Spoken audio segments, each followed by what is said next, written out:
So I thought I'd make a quick video on the Battle Pass system for War Thunder. Yeah, so with the Battle Pass, it's like a normal Battle Pass. Basically, you get points towards it, and so every 10 points you get a Battle Pass level, which is pretty simple. So how to get those points? You start off with every day you get 2 daily tasks. You get an easy one which gives you 2 points, and a hard one which gives you 3 points. And if you don't like the specific one, you can change it, but it costs more money every time you change it. Yes, I've done the easy one today, just to show you there's the hard one. And every time you finish a hard one, you get the permit to purchase the special tasks. And a special task is something if you go to War Bond shop, which if you go is just this button here, and right here. And they cost 30 War Bond points each.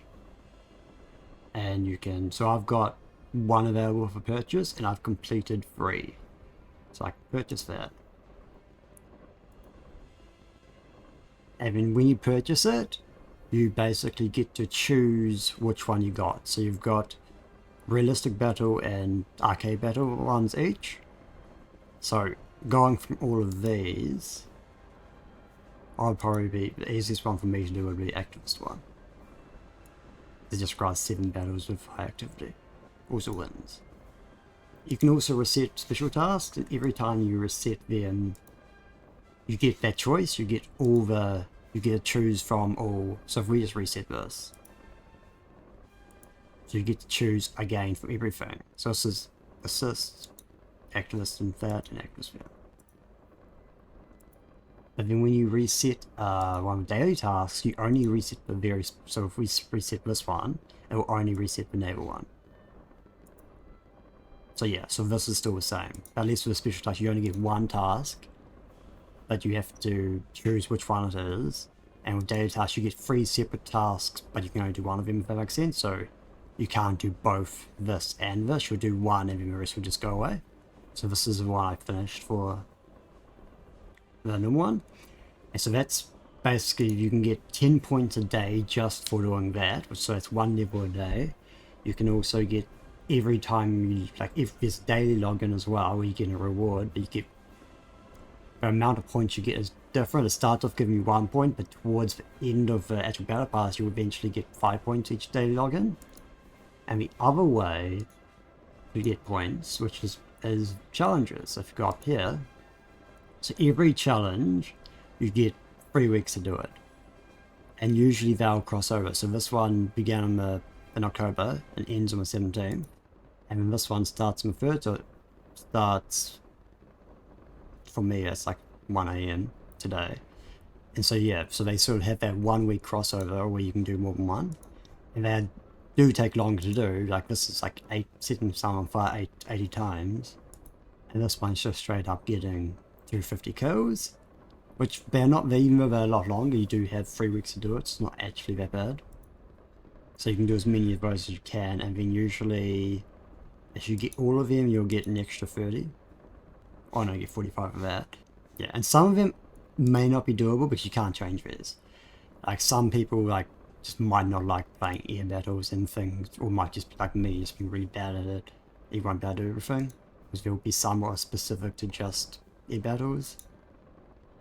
Yeah, and this one is just, for example, naval battles only.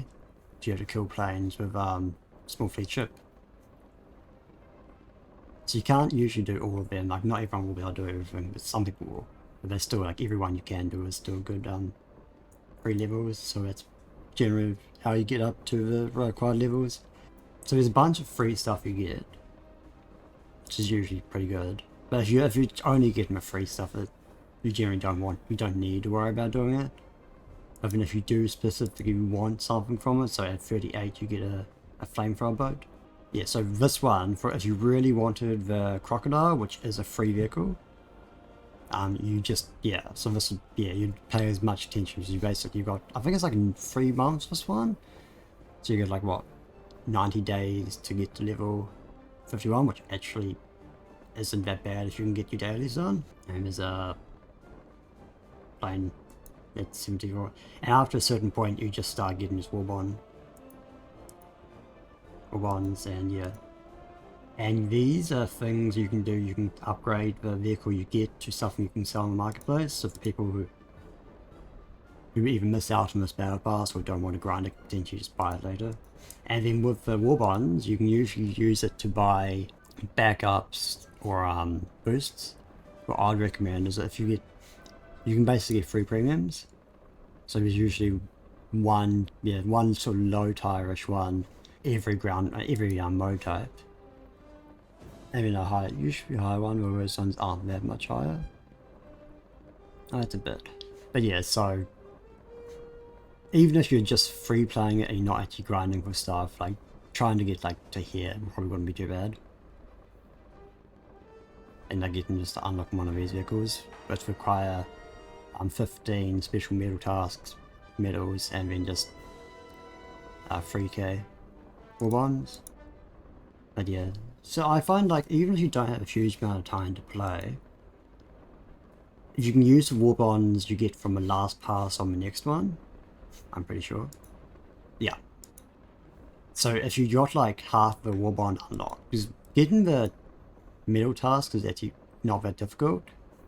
But it could be grinding it over levels to get all the war bonds to get there. Probably may not be as easy. But if you got like 2001, the next one you'd probably actually get to a point where you'd actually be able to get one of these. Yeah, so I think battle pass are worth doing if you want. I think to actually get a paid one, it's like 2k gold eagles.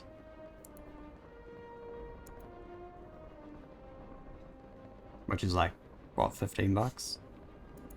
It's not too bad, but it does require a lot of grinding. But you can get some cool stuff in the battle pass, but not necessary to play. So if you don't have time to actually grind more out, you don't really need to worry about it too much. But if you do, it's just another way to just get stuff. And theoretically, you could actually, if you actually had time and you didn't want to invest money in the game, but you had lots and lots of time, you can literally just unlock because all the event vehicles and battle pass vehicles, if you sold them, you can actually fund premium time that way.